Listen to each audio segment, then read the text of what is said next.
¿Cuántas veces hemos discutido respecto a la inteligencia artificial en el mundo de la gestión pública o en el mundo de los temas de defensa, en los temas militares?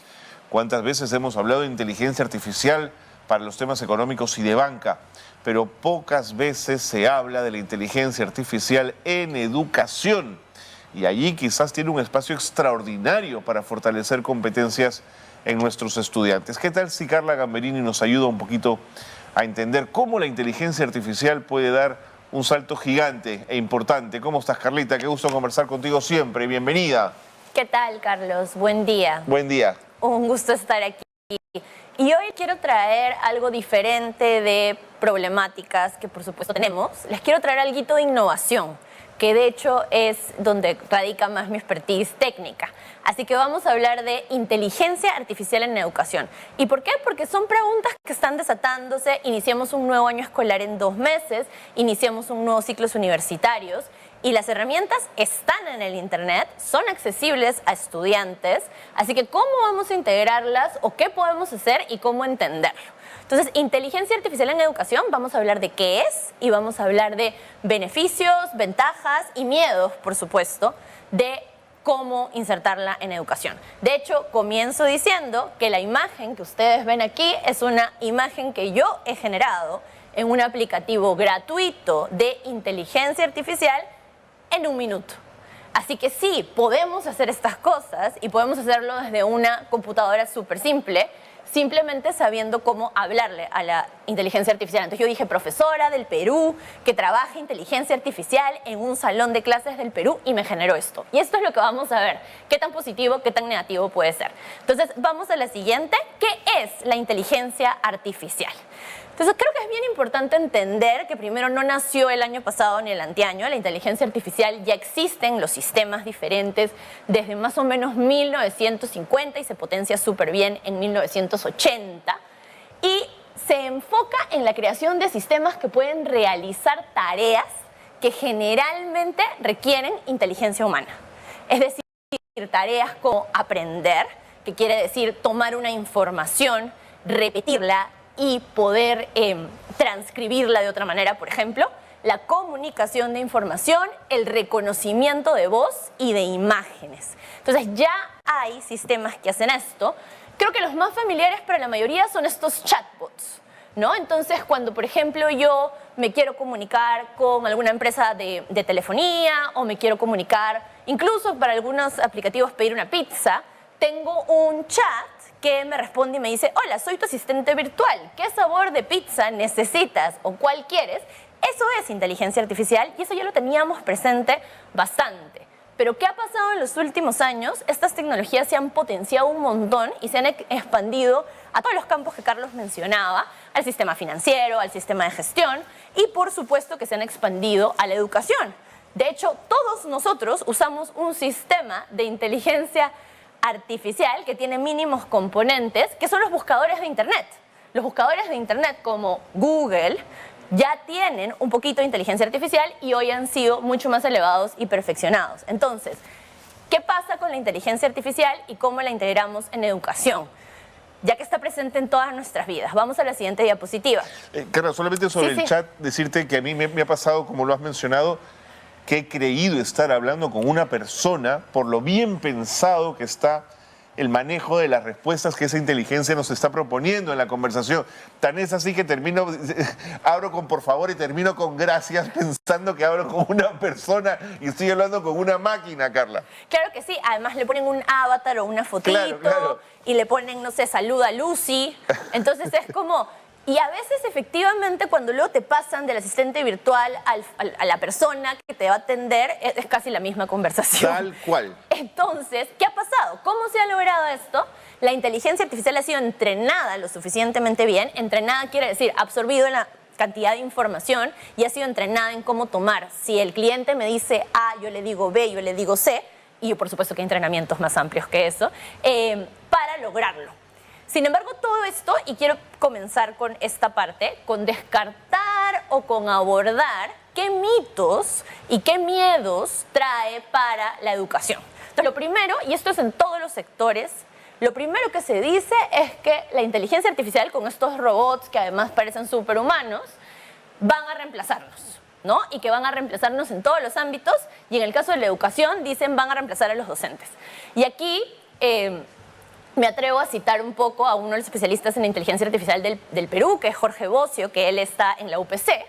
Jorge dice algo bien interesante y a mí me encantó. Dice, sí va a reemplazar a ciertos docentes, a los docentes robots. No va a reemplazar a los docentes que usen su pensamiento crítico. Entonces, justamente la inteligencia artificial viene como una herramienta no para reemplazar, sino para fortalecer a los docentes. Entonces, ¿cómo los docentes tienen que utilizarla para que sean fortalecidos? Tienen que volver a lo que yo llamo lo más humano. Tienen que volver entonces a usar la herramienta, a usar la tecnología con mucho pensamiento crítico. Y de esa manera el rol del docente puede pasar a un ejercicio de cuestionamiento de la inteligencia artificial, de perfeccionamiento de la información que te dé, en lugar de pensar que porque me va a dar textos mejor construidos, pues me va a reemplazar. No va por ahí, sino va por justamente volver a las capacidades más esenciales que el docente tiene que tener, que es guiar, qué son las competencias socioemocionales, qué es el pensamiento crítico, etc. Entonces, acá otro miedo es, los estudiantes se pueden copiar. Claro que se van a copiar, porque todos vamos a usar la inteligencia artificial, probablemente ya la usamos, para agilizar nuestras tareas más mecánicas. Pero justamente ahí está la labor del docente, en que no nos podemos quedar en lo mecánico. Muchas veces la inteligencia artificial, y ahorita vamos a hablar de una particularmente que es el ChatGPT, va a darnos información que no sea necesariamente validada, que tenga muchos cuestionamientos, que efectivamente nos permita usarla de disparador, de gatillador, para una discusión súper rica en clase, para un análisis de un texto, etc. Entonces, sí, se van a copiar, digamos, van a coger un texto y van a usarlo de base, pero ahí está justamente el volver a qué competencias queremos formar en ellos para que puedan usar adecuadamente la inteligencia artificial y no quedarse en una información limitada como se les puede dar. Y otro elemento son los sesgos éticos, y creo que es bien importante. Efectivamente hay todo un cuestionamiento ético. La primera vez que yo le pregunté, por ejemplo, a ChatGPT, y vamos a ir a eso, sobre dime a la lista de 10 personas en la ciencia que sean los más destacados, solo me dio hombres. Luego le dije, pues, ¿por qué solo me das hombres? Y me pidió disculpas y me dijo, ok, aquí tienes a las mujeres. De hecho, publicamos un artículo en LinkedIn con esto, lo pueden encontrar como Más Educación. Y fue mujeres. Y luego le dije, ¿y por qué mujeres todas de ciertos países? ¿Por qué no me das mujeres de diferentes razas? Entonces sí, ChatGPT y la inteligencia artificial va a traer los mismos sesgos éticos que ya llevamos nosotros porque se entrena con nuestro lenguaje. Entonces, justamente la misión aquí es cuestionar esto. Es bien interesante cómo uno puede empezar a jugar y generar muchos análisis críticos respecto a lo que te da. Entonces vamos a la siguiente rapidito para hablar efectivamente de esta herramienta llamada ChatGPT, ¿no? Entonces el ChatGPT particularmente, ¿tú lo has usado, Carlos, el ChatGPT? Mucho, mucho. Mucho, ¿cierto? Pero, digamos, le pido cosas que resuelve, pero no termino de fiarme por completo. Y tomo cositas que me parecen interesantes, Carla. No sé si hago bien o estoy usando mal la herramienta, ¿no? Porque ese es el uso que hay que darle a ChatGPT. ChatGPT es un procesador de textos, genera textos. Es como un robot informático que chatea. Tú le generas una inquietud y de inmediato te va a brindar una respuesta. Esta respuesta sale de una serie de bases de datos. Si usamos ChatGPT 3 se queda hasta cierto año, si usamos el 4 se queda hasta otro año. Hoy Microsoft tiene su propio chat, Google tiene su propio chat. Entonces ya no es solo ChatGPT. Entonces efectivamente te puede dar datos, reflexiones, te puede dar temas de actualidad, pero justamente lo que dice Carlos es la gran pregunta. ¿Te está dando información suficiente para solo copiar y pegar? La respuesta es no. Y justamente por eso la respuesta es, cuando yo uso un procesador como este, cuando yo uso una herramienta como tengo que tener ese bichito de cuestionamiento para decir, pero esta relación que me está haciendo de información A con información B es válida. Pero ¿esto de dónde viene? Entonces voy a Google y digo, ok, ¿qué otras fuentes tengo para sustentar esto? Pero a mí, por ejemplo, me sirve como un buen primer paso para estructurar un esqueleto de ideas que luego yo cuestiono, mejoro y efectivamente modifico, porque esa es la capacidad humana que yo tengo, de tomar decisión frente a la información que me da, de confrontarlo frente a otras fuentes, de identificar fake news o noticias falsas, etc. Entonces, es así como podemos usar la inteligencia artificial. Vamos a la siguiente, porfas. ¿Cómo la puedo usar en las aulas o en el hogar para trabajarlo con los estudiantes, con los chicos que están aprendiendo hoy? Entonces, por ejemplo, una cosa bien interesante que veíamos en algunas escuelas, y por eso les traigo el ejemplo, esta es otra imagen que he ganado con inteligencia artificial, por cierto, en un minuto.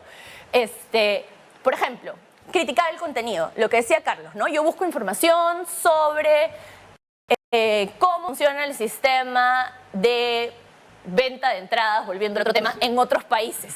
Entonces me va a dar un montón de información y yo, con mi capacidad crítica, voy a decir, vamos a hacer un ejercicio de cómo podría o no funcionar en Perú, qué herramientas tenemos, qué contextos tenemos. Esa es la chamba del docente y de trabajar con los estudiantes. Identificar sesgos. ¿Qué países me están nombrando en este ejemplo? ¿Realmente se parecen o no se parecen al Perú? ¿No son súper limitados?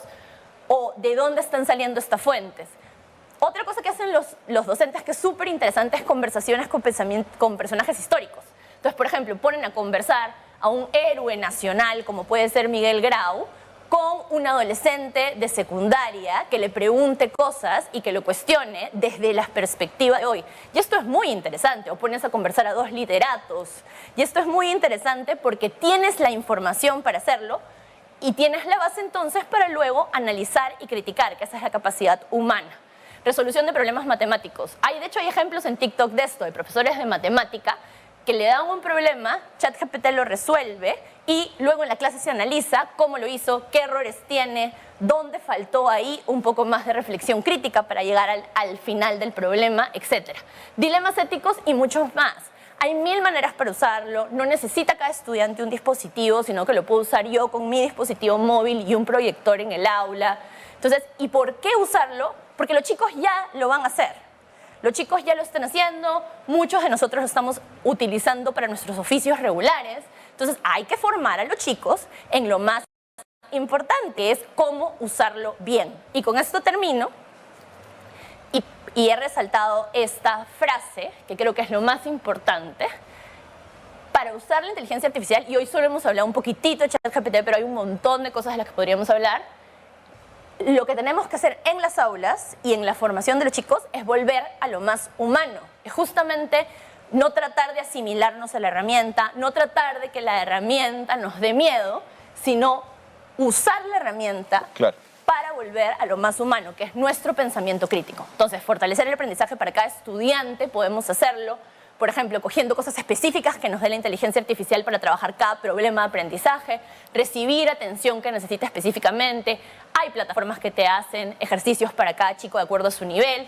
Para automatizar tareas, sí, pero siempre pensando en que lo más crítico es cómo mejorar esa automatización y reforzar, por supuesto, el pensamiento crítico. Los dejo con una lista, solo 4, de aplicaciones gratis en español que pueden empezar a jugar a explorar, no tengan miedo de jugar. El chatbot de Google, el ChatGPT de Google, esta nos permite crear cuentos para los niños. Esta nos permite crear quizzes de cualquier tema para usar en mi aula y esta nos permite crear PPTs. Entonces, agilicemos el trabajo con esto, pero a la vez no perdamos lo más humano, que es la capacidad de cuestionar y de mejorar esta inteligencia artificial para poder usarla bien. Qué interesante. Y nos has dado 4 herramientas en este slide, pero que hay cada vez más y cada vez más interesantes. Además, Carla, se abre el futuro, ¿no es cierto? Por supuesto. Y ahora la pregunta sería, ¿cómo hacemos para que este futuro se integre en la escuela pública, cerrando la brecha? Claro, eso es. Será otro tema que conversemos otro día. De acuerdo. Carla, siempre es un gusto conversar contigo. Muchas gracias. Gracias. Carla Gamberini es la especialista en los temas educativos en Nativa, nuestra asesora permanente en estos asuntos que son tan importantes y que además ella tiene el don de explicarlos siempre con claridad y con pertinencia.